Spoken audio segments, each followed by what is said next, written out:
Welcome back to the Alan Brazil Sports Breakfast with Ford, my co-host Ray Parler. It's make your mind up time for Big Sam as he tells the FATV there's several strong candidates to be part of his coaching setup. For more on this and all the big stories making today's back pages, we're joined live in the studio by top sports writer Richard Lewis. Richard, good morning. Good morning, guys. Where do you want to start, Rich? Well, let's start with Sam. It's a press conference this morning. A great start for a new era, I think. I think it's quite ironic that a lot of the headlines have how Sam's going to be facing Croatia in his first game. Of course, Croatia's first return to Wembley after the McLaren match back in 2007, and after that game when McLaren got the sack, of course, Sam was up for the job, never got it, and now his first match will be against Croatia. And I think we've got to greet this with a great new era, and let's look ahead. It's positive.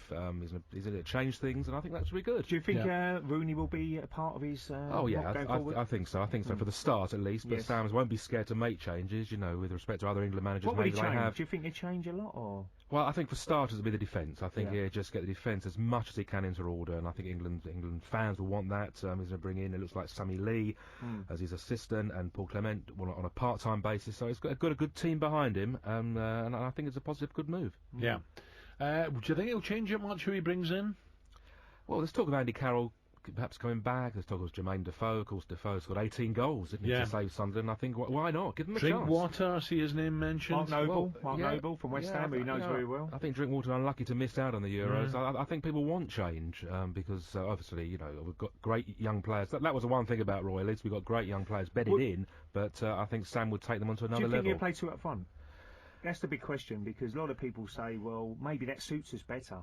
Would he put three at the back and put the wing backs going forward? It's going to be interesting to see what he does. Yeah, I'm not sure he'll do that. I think it'd be perhaps a solid back four for the starters. And I think he's just got to win his first couple of games, just get the respect back for England. Well, it's not an easy game, the first one, Croatia. Which I think is a good thing. But I think that's a good thing, because I think if he plays the opposition and we beat them 4 or 5-0, then it doesn't say anything. What about coaching staff then? Is there any shocks? Well, I don't think so. I think we expected Lee, and then I think Clement, which is good. They're the guys Sam knows, and they've got great reputations. And I just think he'll sort things out. And there's no rush. I think us and the guys in the media, we've not got to panic him. It's just got to just take our time. If he doesn't win his first game, well, so what?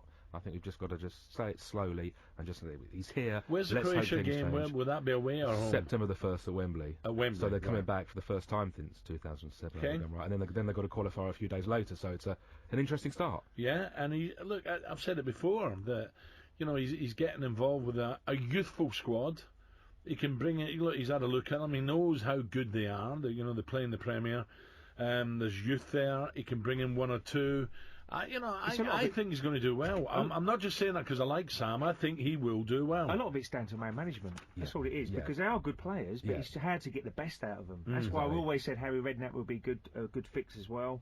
But Sam, he's pretty good man management, isn't he? And that's the most important thing as a manager. And he wants this job so much. You can see the passion from when he talks even now. That I think if he can get that through to the players, and that passion could come. I've got to be careful what I say here, but unless something drastic goes wrong, England are going to stroll through this group, aren't they? They are. But of course they stroll through the Euro. With Scotland on the tails. You hope.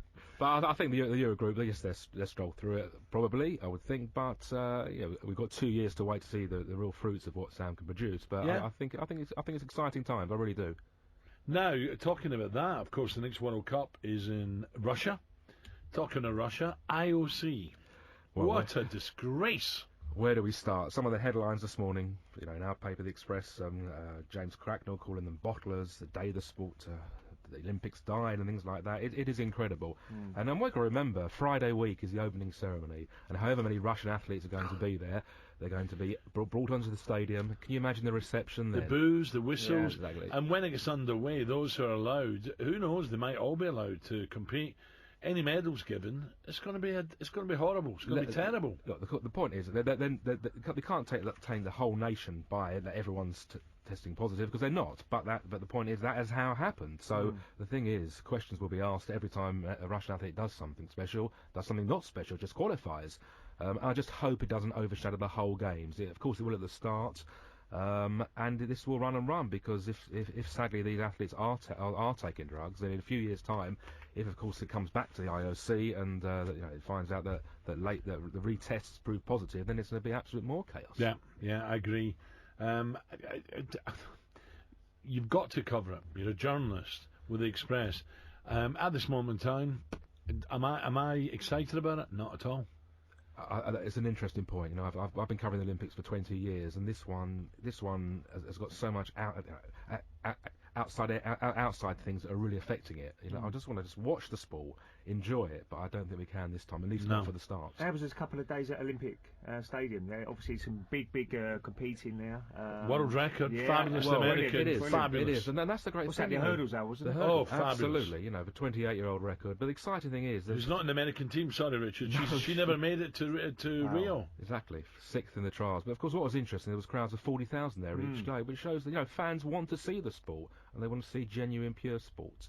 So the interest is there, and we just hope one day these athletes will realise that they just can't beat the system. Yeah, you're not going to Rio, no? I'm based here for this one. We've got a team going. I'm based here in the office for this one. I was over there for the World Cup. It was so for me. It wasn't as glamorous as I thought it was going to be. No. I think there's going to be. I think there's sadly going to be problems. Already the Australian team haven't moved into the Olympic camp because of problems with the hotel rooms and things like that. There's some other stories of security this morning. It's very close to the games where these things happening, but the headlines this morning, the IOC will pick them up, and they're just shameful, some of the headlines, in terms of what it says about the OC, and I think they're correct. What do you think will happen next, then, from the independent authorities? The IOC says, up to you. What happens next? Well, now it's down to the sport. There's not a lot of time. There's not. Of course, athletics sorted this out. There'll be no track and field athletes there because they've made their decision.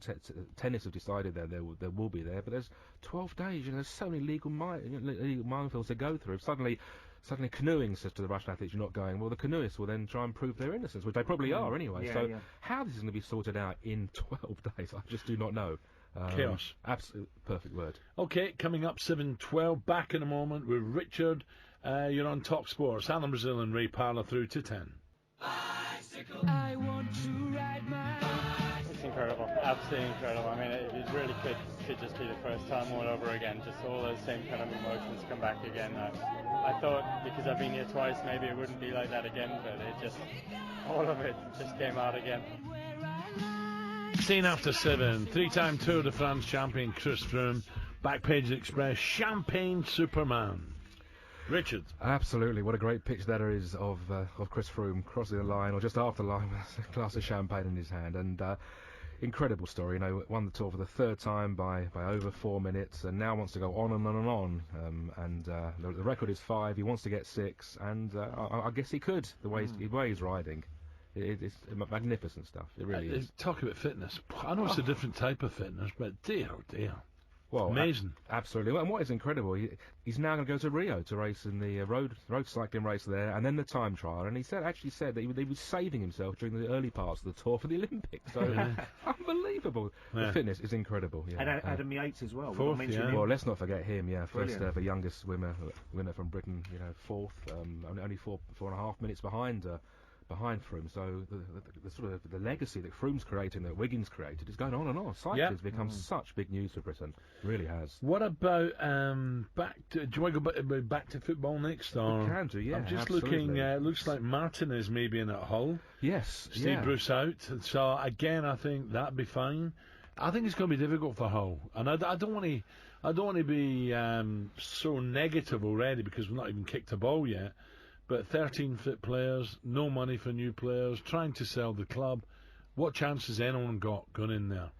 It's going to be tough, and you need a manager with a bit of experience. Obviously, Steve Bruce is gone. Martinez will be a good appointment. And the thing is, other clubs in the Premier League now, Bournemouth have got good experience in that first season, so it'll be a little bit easier for them. So clubs coming back, and as you say, with that, if you haven't got a big pool of players and you struggle from the start, it could be a long old season for them. It's all about investment, isn't it? I mean, you look at Borough, who's come up. They've gone in, and Negredo and people like that. Yeah. They're bringing good quality into this. Thinking, we need to start the first season. Bournemouth now. Investing money. Exactly, they suddenly are. Burnley, of course, are back. They've had the experience there of coming back and going forth. It must be frustrating for Steve Bruce because he's done a wonderful job. I mean, over the years, and I think the whole city, I think the fans had a little bit of a demonstration at the weekend, didn't they? Yeah, they did. So it's not great. It's my old club Hull, so really pleased they're back in the Premier League. But you've got to have investment. You know, with the TV deal now, it's so important to stay in the Premier League, and the owners have got to say, are we going on to Arsenal next? So talk about a week in the life of a manager. A week ago, Bruce was being interviewed for the England job, and the next minute he's not even got a job at all. Do you think it comes straight back in, Steve Bruce, somewhere? I think somewhere we'll get him, yeah. Somewhere, because he's a top-quality manager, very experienced. He is, and you know, good track record, and any club that's either struggling or wants to make progress, I think he'd do a good job there. And David Moyes back at Sunderland, great news for David him to Moyes, be back in the job. I think that's a great appointment, I really do. But an interesting start, because their flights to France had to make an emergency stop. They're on way from Newcastle to Geneva ahead of three fixtures in France, but they had to make an emergency landing yesterday in Manchester. Yeah. All they're safe now, but Moyes' flight fright is the headline in the Express this morning. Interesting one. Yeah, what else we got? Give us one more, Richard. Well, absolutely, head boy Lewis. That's not me, and that's Lewis Hamilton. Finally, he's leading the title race, having won yesterday in Hungary. His fifth victory there in Hungary. Never ever recorded the fastest lap in all of his wins. So you're supposed to drive fast. Never recorded the fastest lap. But he's now leading Rosberg by 6 points, and the title race really is. It was always on that first bend, wasn't it? First bend, you know. You had Nico looking in his inside, didn't see Ricciardo around the outside. But he ended up getting back into second, but that wasn't really the race because Lewis was comfortable. Verstappen against Raikkonen was a great race. Verstappen, he's a naughty boy, but he's fearless. He's got a big future. He is fearless. He really I wouldn't be surprised if Mercedes. Nico signed a 2-year deal. I wouldn't be surprised if they got eyes on Verstappen to come in 2 years. He would not let Raikkonen pass. He wouldn't, and it's interesting. TV showed more of that than the actual top two, which is really interesting. And there was another good battle, Ricciardo Vettel. So Ferrari were much improved, they were, but still couldn't get past the Red Bulls. No, exactly. But Lewis Hamilton leads the way. Let's not forget that. Heading for another championship. German Grand Prix coming up. Then we got, I think, Monza. Then we got Spa, or it could be Belgium Spa. Lewis is still going to be. He's going to be at the back of the grid for. Because this engine, there's an engine issue, so this is not over yet, and I think he wants to try and build over the next 3 races to try and build up a substantial lead. I think you're right, but his smiles this morning and some great pictures just shows he's there in front and he doesn't want to lose it again, really doesn't. Look, we won't be long now till the season starts. There's a problem with the pitch for United and City, which is, I was looking forward to that, but now that Josie's already said, I'm not going to risk my players. He's not. No, the match is the first ever overseas Manchester derby, and it's interesting. I was at the Olympics in Beijing in 2008, and I went to the football final, and a player played for Argentina called Lionel Messi, and we didn't even notice he was there. Whether it's a pitch or not, so maybe the pitch doesn't bring out the best of players. I'm not sure they can look too much into this friendly, but a long way to go, and the season not far off. Just a quick one, Richard, on the test. Bit of a surprise that England to bat again. Quite simply, from what I gather, was a case of the pitch will deteriorate. So while it's good, we're going to rack up some more runs. That's the impression from England, and you cannot see England losing this test match. I think they're back for a little while today, and then declare, and then I think a good 2 days to get Pakistan out. And well done, old half-pint Corky. He's landed a little deal with Derby. That's brilliant. 800 grand a year. He'd begin his in a good way. Yeah, I'm pleased. Dominic's back in at Derby, so that's good news. And the dance last night was very good as well. I'm a big darts fan. Yeah, I watched it last night. Phil Taylor was trying to slow it down and trying to get into MVG's head, but he was unbelievable. Van Gerwen was unbelievable. And what we don't even know, Phil Taylor's 56 next month. He's 56. It's amazing, he's still at the height of his sport. Yeah. Van Gerwen's I'm glad you said that. I thought you were going to say he's getting really old. There's no stopping him. He keeps talking about retiring, but now this morning he's saying it's a battle on. It's amazing how darts has come up, isn't it? I love darts. Well, Barry Hearn, isn't it? He's got it going. The guys at the Express, drive you mad about it, but I love darts because the atmosphere, Pally, players, and Christmas time out. I didn't realise the Express was a big darts paper. I thought more bowling or. Sorry, we Richard. certainly do darts, and I do some stuff for our sister paper, The Star, as well. But yeah, it's incredible, the atmosphere. But I think we underplay what Phil's achieved. And I know it's darts, but darts is big news. And at 56, he's still top of the game. Well, certainly he said that the interview was very. He said he's the best around at the moment. Van Gerwen, best he's played against. He has, absolutely, he's the one to beat at the moment. But there's some great players there, Anderson and people like that. So yeah, it's really exciting now watching the darts. It really is, and the crowds are amazing. Sell out all the time. Richard, brilliant. Have a good day. Have a good week. Thank you. Enjoy Goodwood. Richard Lewis there from The Express.